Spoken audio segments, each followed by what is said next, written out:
Hi, how's it going? In the previous video, we pretty much got the environment up, got a window, got an event loop running. In this video, we are going to get a completely blank screen with a color of our choosing. So before I get into that, I'm just going to briefly talk about a few concepts. We're going to be dealing with the window because the window object in a program, we can think of it as holding a bunch of information.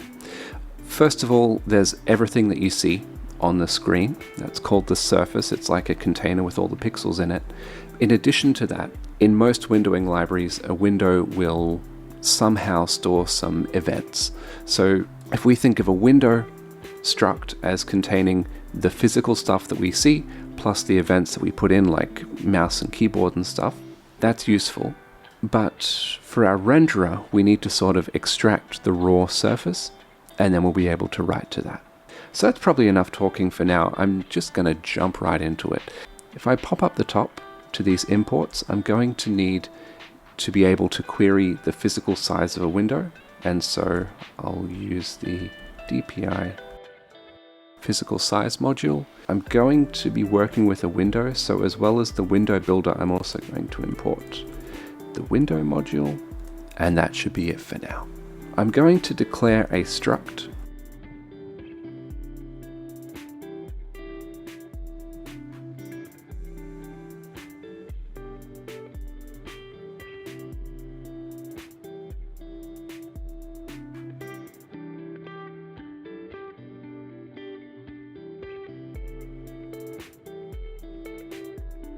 Here we have it. I'll just talk through what these are, and then we see some errors, so we'll deal with that. So we have the surface and the window. As you can see, these are the objects I was talking about. Now note that this is a reference to a window, because at this point in time, and this could change in the future, but at this point in time, the main program will be handling the events. It will just sort of, the program state will basically be borrowing a reference to the window, should it need it. Now, as for this device and stuff like that, like we know what size is. That's the size of the window. No worries. Unsigned 32-bit integer. No worries. Surface configuration, I'll talk about that. Yeah, device and queue. So in the modern generation of low-level graphics APIs, there is a concept of the physical device and a logical device. A physical device is, I think of it as like a read-only reference to the graphics card. It's something you can just query. You can say, hey, what are the capabilities of the graphics card? You can't tell the thing to do work. That's the job of a logical device. Now, often, the physical device in some APIs will be called an adapter, and a logical device will be called a device. A logical device is an abstraction of the graphics card. It's an interface to the graphics card, and that's the protocol through which you tell it to do things. And so you'll see later on that we deal with adapters, we deal with physical cards, but we don't really remember them that much at this point in time. The graphics card is a completely independent entity of where we are at the moment on the CPU. And so what we do is we work asynchronously with the graphics card. We have some job that we want the graphics card to do. We need to tell it to do that, and to do that we put it on what's called a queue, like a work queue. And that's the job of a queue. Any work that gets submitted there, and then it ends up being executed by the graphics card. So as for these errors, well, obviously we can't just take references to these things. We need to have some sort of guarantee of how long they'll be around. We need some lifetime for them. And basically what I'm going to do here is I'm going to declare, okay, this struct we know will exist for some period of time, and the surface, for instance, will exist for at least as long as the struct. And same thing with this reference. We'll say this reference to the window lives at least as long as the state struct. I hope that makes sense. So now what I'm going to do is I'm going to start a constructor.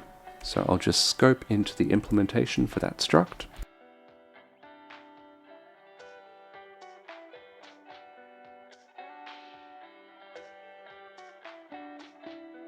And now this is what I like to do when I'm writing constructors, especially if they're pretty long constructors.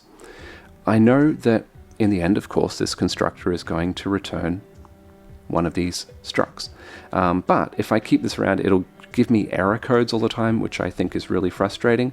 And so what I'll do is I'll just pretend that I'm not going to return one and then pop that in at the end. So what I'm going to do first of all is just query the size of the window.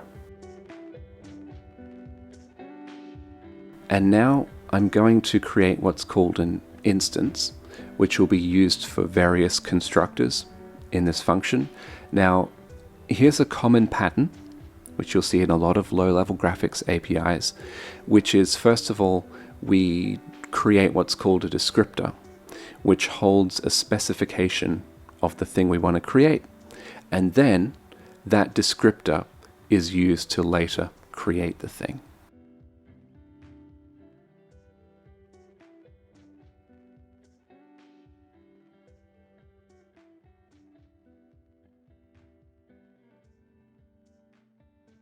And so now I'll use the instance descriptor to create an instance.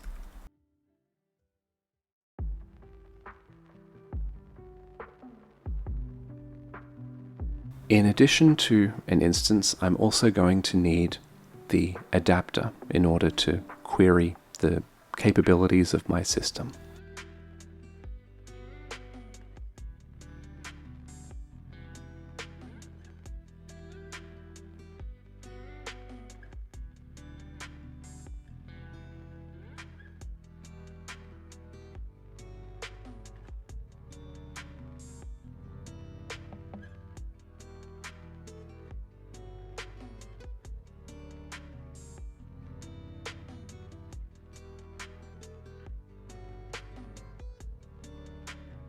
Just noting here the use of the sum keyword, which is used to create an optional value.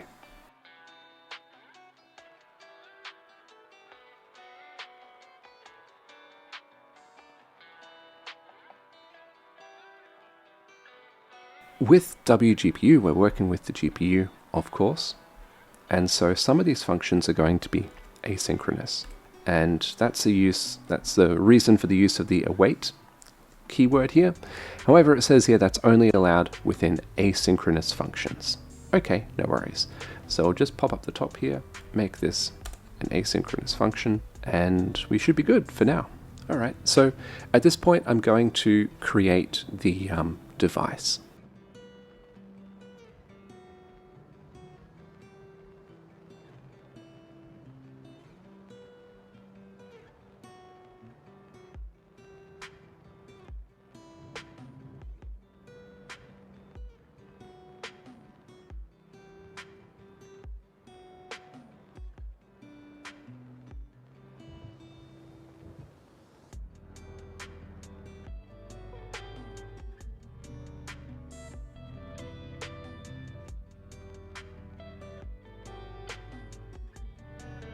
Here I'm creating my logical device, telling the adapter to do that, and it's returning not just the device, but also the queue as well.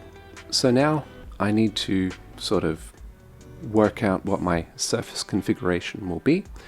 My surface configuration is a big amalgamation of a whole bunch of things. The properties of the surface, so how big it is, it's the pixel format of the surface, the presentation mode to use to present to the screen, and so on and so on. Some of this is going to get a little complicated, but we're just going to step through it. We'll get there.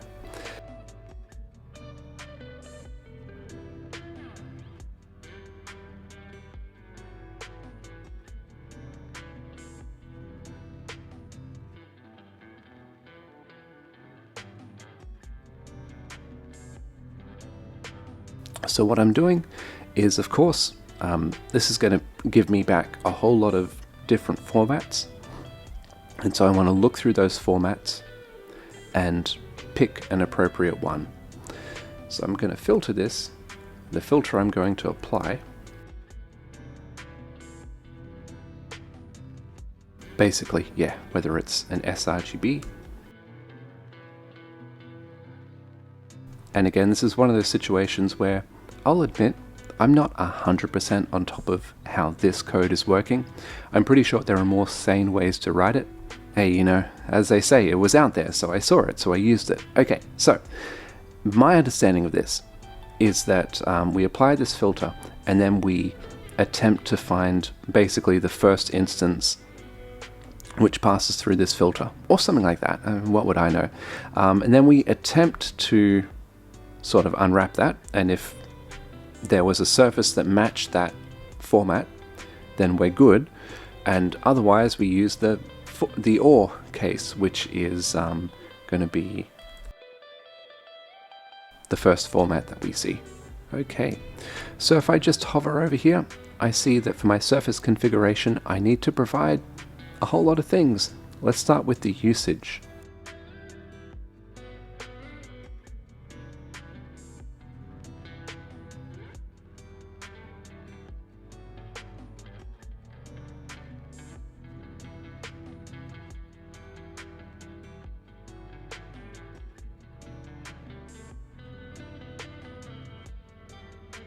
So far so good, and we come to present mode. Now, I just want to talk about this really briefly. If we pop into the WGPU present mode options, we have all of these. Immediate is a present mode where when you go to present an image, it is, well, immediately presented on the screen with no buffering. This can produce some visual effects, which are quite strange. Although it does have the advantage of allowing you to get a high frame rate. FIFO, on the other hand, is a present system where you have a bunch of frames queued up ready to present, and once a frame is presented, you can grab another frame, draw to it, and then pop it on the queue. That does limit the frame rate, because if all of your frames have been drawn to and they're waiting to be presented to the screen, then you will not be able to grab a new image to draw to. On the other hand, Mailbox is sort of the best of both. So it's a queuing system. However, when you go to grab a new image to draw, if all the images on the swap chain are waiting to be presented, then the system will just grab, I believe, the last one, but anyway, it'll grab one which is not being drawn to, and you're welcome to redraw over it. So you don't have visual artifacts because you have a buffering system, but you also don't limit your frame rate because you can grab images which haven't been presented physically to the screen yet. But in this case, we're going to go with none of that. We're just going to grab the default because that's probably pretty sensible. Why not? We might change that in future. Okay. Also going to have alpha mode. I'm yet to see Sigma mode, but I guess that's coming in the future. And again, we'll just grab the first one.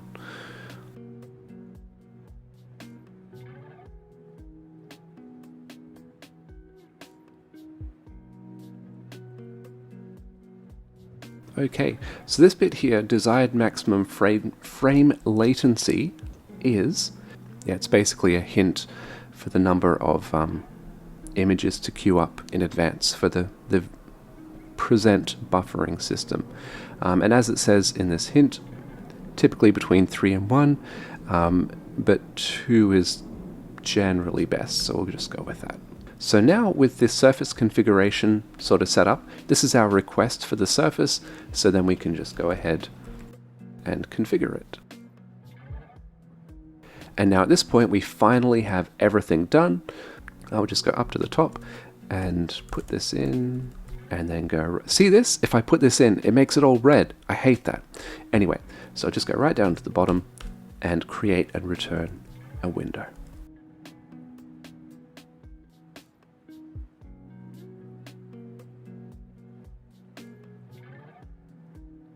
Okay, so there we have it. I don't know why this is, because it's never been called. That's fine. So there we have it. That is our constructor. I know that's a lot of typing, but Yeah. So there are two more functions I'm going to write. One of them is a resize function, so I'm going to go ahead and do that.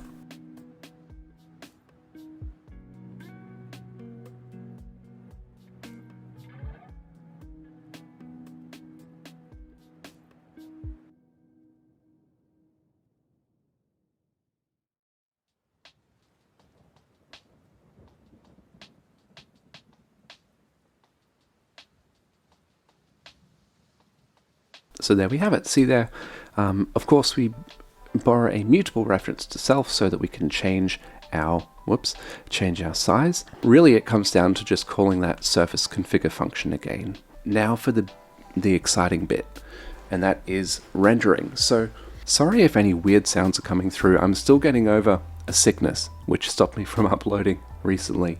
Rendering. Now what we're going to do right now is very simple. We're pretty much going to start and then immediately stop without drawing anything. But that action of starting will implicitly flush the color buffer to all whatever color we want, basically.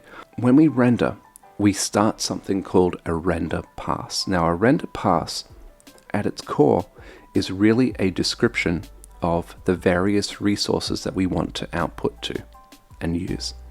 In our case, it would just be the screen, the color buffer. This is called a color attachment. A render pass can have a whole bunch of different color attachments, and one render pass can use the result of another color attachment. In future, we'll also have depth.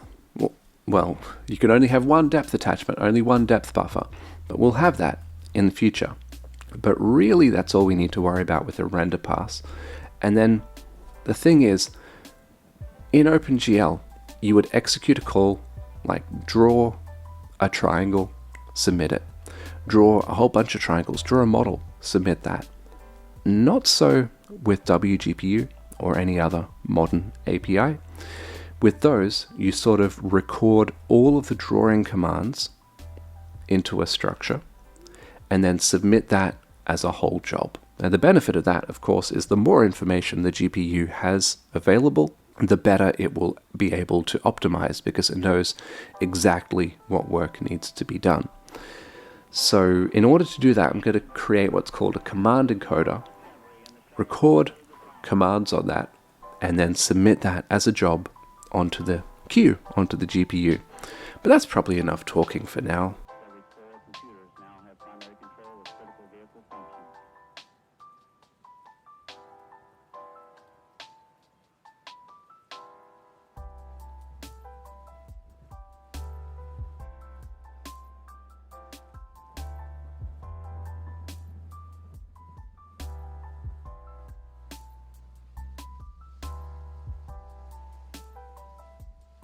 Okay, these first three lines are basically grabbing an image for us to draw to. I think I used the word swap chain without really elaborating on it. A swap chain is basically a general structure for queuing images up to be drawn. You draw and you swap, like a double buffering system. In Vulkan, we have something called, like acquire image or something like that. And that's basically what this line here is doing. We're just grabbing an image which is free to be drawn to. Either it has been drawn to the screen and is now outdated, ready to be updated, or it's queued up, ready to draw, and the system says, yeah, you can have this one, I'm not using it at the moment. Now, when we deal with images, we have what's called an image and an image view. And it's sort of like the graphics card, like an image is just the stuff, like the raw stuff. But if we want to interface with that, if we want to deal with that, we do it through an image view. It's a level of indirection, it's a little strange, but hey, that's the rules of the game. So now we'll go ahead and create a command encoder.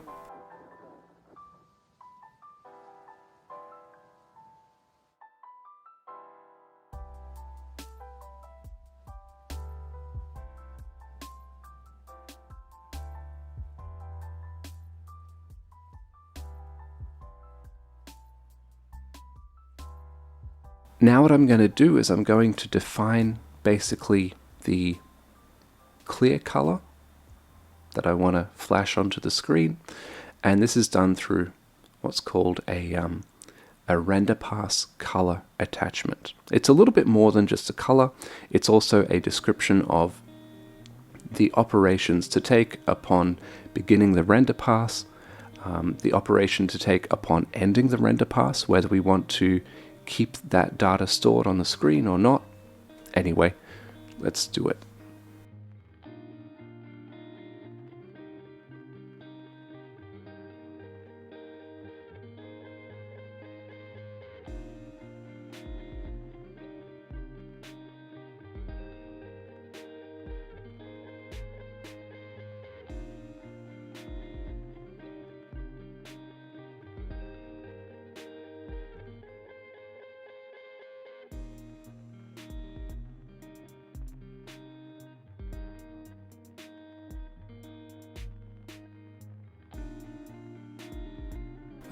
Resolve target, by the way, is, if you haven't seen this before, if you have a multi-sample texture, you have your multi-sample texture, but then that gets resolved down to a single sample texture. But we're not doing that, so that's fine. Yeah, so upon loading everything up, upon beginning the render pass, we clear with this color, and then upon ending the render pass, we keep that color. We don't, we don't invalidate it.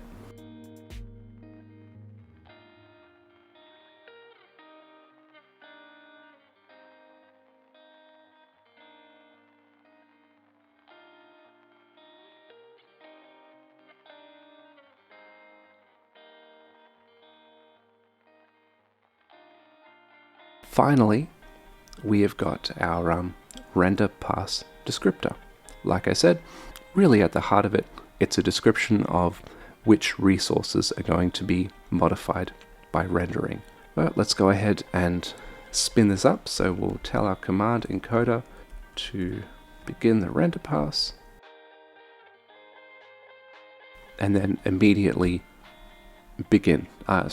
immediately finish. So end the render pass and submit that on the queue.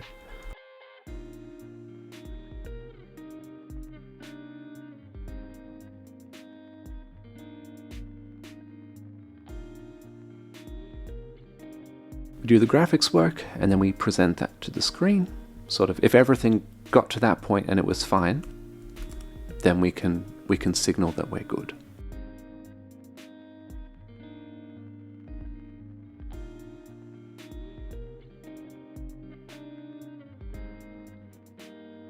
Okay, so I'm just going to talk through this a little bit because I did skip over it. Now, this could possibly throw a WGPU surface error, and you'll see it was this line here that was sort of being weird. Now, what happens is we could attempt to get an image to draw to, and then it says, hey, like error. And if that error occurs, it might be the case that we need to resize. And so you'll see later on when we look at the event loop, we might possibly be using this error code to resize the screen. But yeah, I mean, if we get through all of that, then we're okay. All right, so let me pop down to the main function now. As a matter of fact, I'll just minimize this. Let me just bring us back up to speed on this main loop. We go through all the work here. So again, we create the window, create the event loop, spawn this background thread, which will continually tell the window to redraw. And now at this point, we can go ahead and make our WGPU state.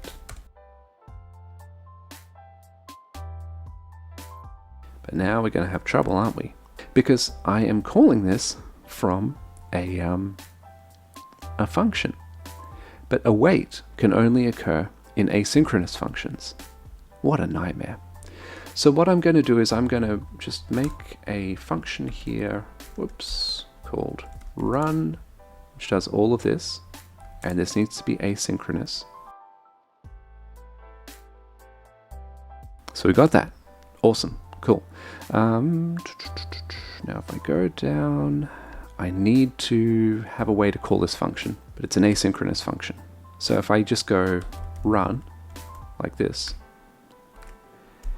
it'll just exit because it's running asynchronously. Okay, so the way we can execute this asynchronous function and also wait for it to complete. There's a library which will help with that. Just go to our cargo file, and this library is called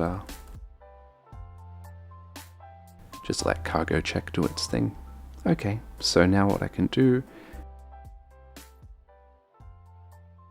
is, yeah, basically just block the main thread or block the execution until that asynchronous function has completed.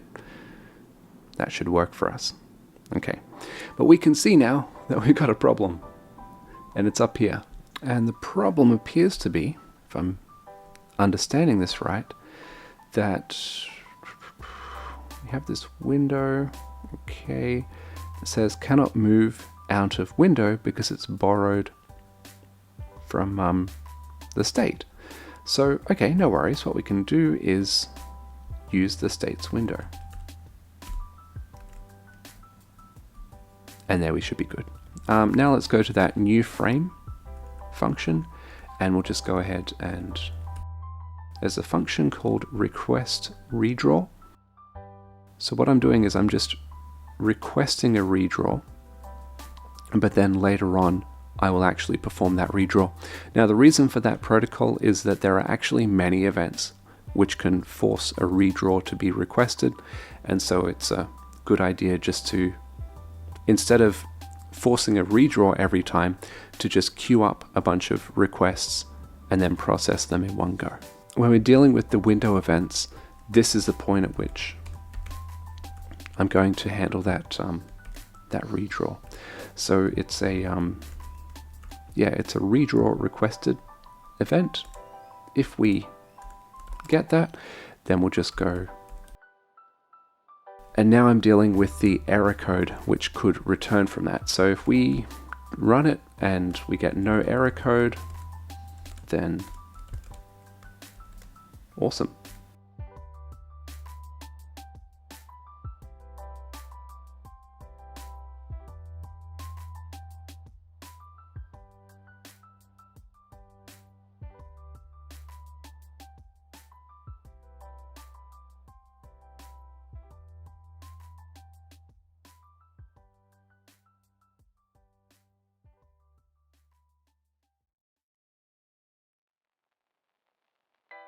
Let me just run that, see if it works.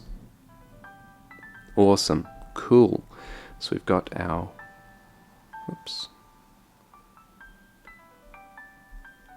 got our window there. We can go ahead and resize it, I think. Come on, come on.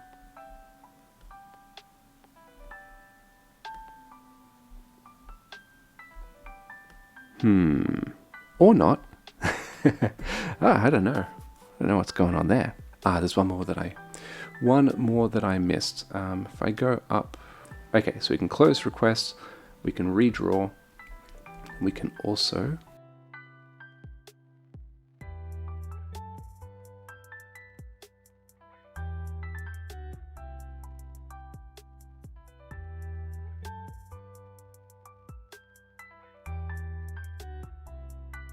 there we go. Okay, cool.